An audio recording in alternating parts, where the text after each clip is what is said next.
Good morning all, welcome to the channel. Behind me is my Massey Ferguson 40B tractor with the 54A backhoe attachment. I think it's a 34A or B loader on the front.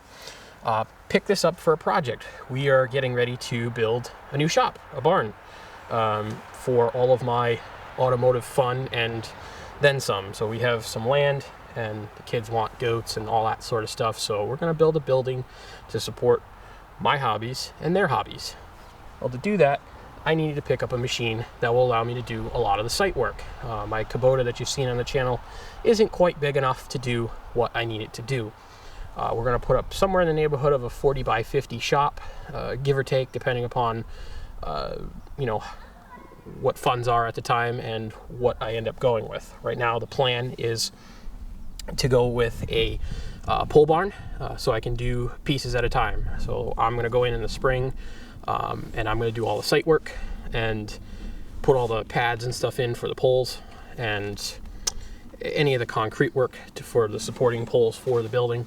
I'm going to buy the plans, and then I've also got my surveyor coming here shortly in the next few weeks to tell me where my four corners are. I have a rough idea, but he's going to mark everything so that I know where I can put the building. My wife and I marked out a rough spot where we're going to put it, but I want confirmation before I start that.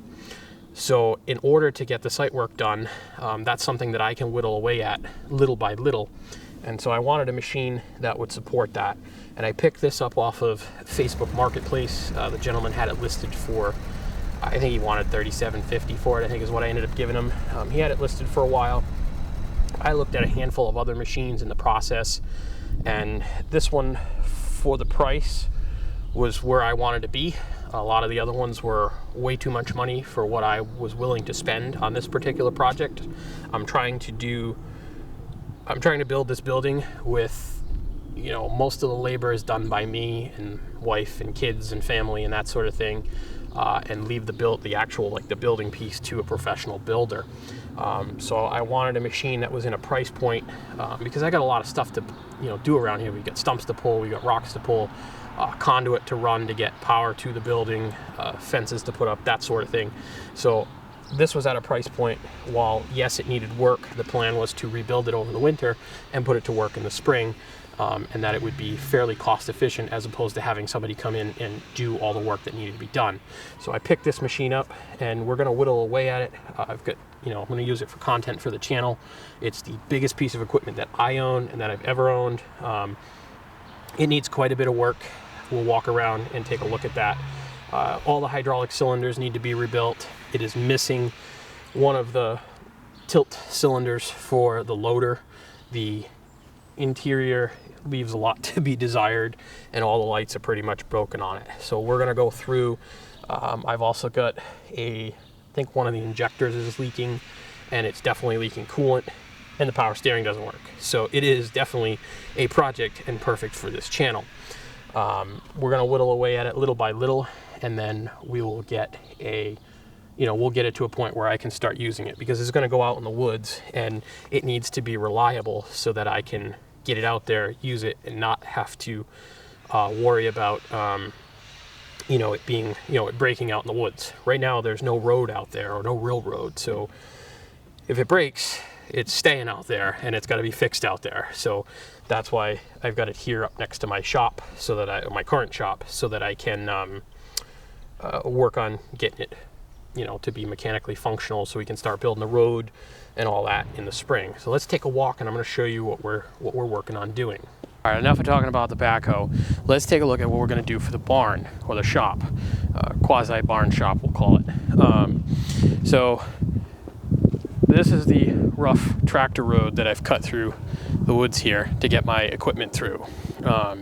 It is not a full road yet. I can't get a vehicle back here other than a big tractor. I did get my Kubota back here earlier in the fall, or last fall, to start doing some clearing. I have my land surveyor coming. He's going to find all my four corners so that we know where we can put the building. And as I said earlier, we're looking to do something like a 40 by 50, give or take. And I'm going with a pole barn because, or at least that's my current working theory, and none of this is set in stone yet. My current working theory is to go with the pole barn, because I can go in with my equipment, I can clear the site, I can put in the pilings or the caissons for the posts and do all the cement work, do the grading work, get the building put up, and then I can come back and do the concrete later on. So that's my theory, to kind of do it in stages. So at least maybe by the end of next year, I'll have the building built, or the end of this year, I'll have the building, the structure of the building up, so that I could at least park some equipment and stuff in it, and then I can come back later on and finish the I can finish the floor work and do all the stuff that I want to do inside of it, and I can whittle away at that a little bit at a time. So the first step that we have to do once I get the land surveyed, and like I said, I know where roughly the 4 points are, but I want to know where all 4 points are. So the first thing that we need to do is I've got to finish building this road. So I've got some trees that I've got to come down, and we've got to get some more material in here to kind of bring this grade up so that I can get actual vehicles back here. We plan to put the barn out back here somewhere, and I've got just over 12 acres of land here, so I've got plenty of places to put it if I can't put it where I want to put it. And then the plan is to have this road kind of come in and then maybe loop around to the front, because I got a lot of frontage as well, and put a secondary road in and just have basically like a loop. And our animals are going to go off to the right here, so we'll be able to kind of do both my shop and the barn and all the animal stuff, and basically be able to incorporate both my hobbies and my wife and kids' hobbies. So that is the plan. Let's go take a look at the site. I have not been back here in a little while. There's a lot of brush to clean up, and this is where our goat friends will come in the spring. They're going to go off to the right here. I've got to get enough cleared here so I can get fencing up for them, and they'll eat all the brush for me. I got a lot of standing dead lumber, and then over here, this is some of the stuff that I've already dropped that I need to clean up. The one nice thing about this lot is there is a lot of standing dead lumber, so if I could find somebody to mill it, we might do that, but chances are probably just going to go with a kit for the pole barn and have somebody put it up, and then I'm going to do all the site work. So off over here is where the barn and the shop are going to go. So I still have a bunch of trees that are going to come out. I've got to build the road so it kind of curves around here, and I need to be able to get equipment back here, so when the builder comes to put the building up, they can get their stuff back here. And you can see I have quite a bit to clean up back here. Like this is all stuff that I started dropping in the fall. Most of these trees right in front of the camera are dead, standing dead. Matter of fact, you can see the one just beyond here has a lot of woodpecker marks in it. And it's actually gotten worse over the fall and the winter. So all this has to come down, and my road is basically going to loop through here. You can see where this stump is. It's going to kind of loop around here, and the shop's going to be over here. So over here you can see one of the stakes that my wife and I put in the fall. This will mark one of the corners for our building tentatively. This is all subject to change based on what my surveyor tells me, based on what the cost of the building is. We marked out roughly a 40 by 50, which is probably like the minimum size that I would go. I'd really like to have something slightly bigger just to facilitate all the hobbies and things that we have. And I have the two boys and stuff that are, my daughter is too, kind of interested in the cars, so I really want to facilitate a lot of that in this building. And this is a building that I've been dreaming about since I was a little kid, and I really want to make it happen this year, so that is my goal.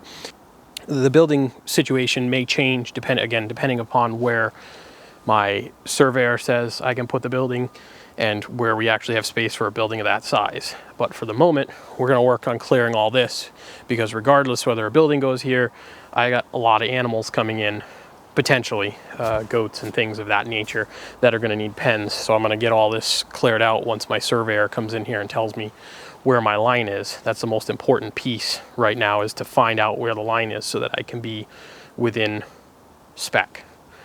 My goal for this shop is to be able to have a building that's big enough to facilitate my cars, my lift, which I don't have yet, and be able to work on my projects and bring you know, and just have a place to work, especially with the kids and stuff, along with facilitating the animals for my wife and the kids.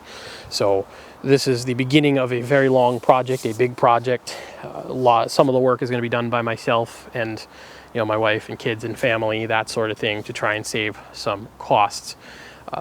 Again, I'm looking at doing a pole barn for that reason, and I think a pole barn is going to give me the best longevity and be the most cost effective as far as a building goes. I've looked at metal buildings, they're quick to erect, but I don't like the quality of them, and I don't foresee them holding up long term like a wooden stick structure would as a pole barn, you know, like a pole barn. So that's kind of my thought process behind it. So we have a lot of work to do. It's probably going to start as soon as the weather breaks up here. We're in January and it's almost 60 degrees outside, which is really weird. So I've been whittling away at stuff, you know, calling them bonus extra days. But as soon as the weather breaks and we get past winter, I'm going full tilt out here, and that's why I've got to get the backhoe put back together. In any event, if you like these videos, please like and subscribe below. Leave me a comment if you've built a shop and have some input and some ideas. Leave that below. You know, it's going to be a series of videos just like some of my other projects. This one is top priority for me, so that's why I've backed off on the cars a little bit lately, is because I really want to focus on getting this barn and shop built.